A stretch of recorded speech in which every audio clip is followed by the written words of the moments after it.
Hey, it's Jason from Present Tense Fitness with the Dumbbell Z press. This happens to be my favorite overhead pressing variation. I like that it eliminates some of the cheating that can happen with a standing overhead press.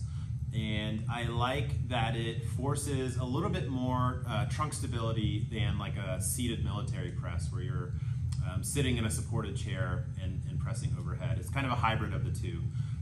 It's not as sort of freewheeling as the standing overhead press where you can sort of get into a bunch of spinal extension to cheat that weight overhead, but it doesn't provide the stability that a chair provides. So it's a nice middle ground. I find in my own programming, if you look through the programs that I've written, you'll see the Dumbbell Z press sprinkled throughout probably every single dancer we work with. You'll see it in their programs, and you'll definitely see it in everyone else's program as well, including my own that I write for myself. So the Dumbbell Z press, you're in what's called a long seated position. Depending on your body, you may feel a hamstring stretch here.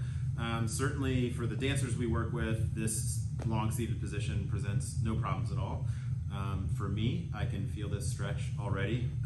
You'll also feel your quads, so you'll feel length in the hamstrings and a little bit of tightness in the quads to kind of keep yourself in this upright position. And then the press itself looks like your standard overhead press. And I'm really having to keep my trunk engaged in order to keep myself in a good postural position. So I don't want to lean back with this. I want to stay upright, and that's where a lot of that sneaky quad activation can come into play. So that is the Dumbbell Z press, and that's my favorite overhead pressing variation.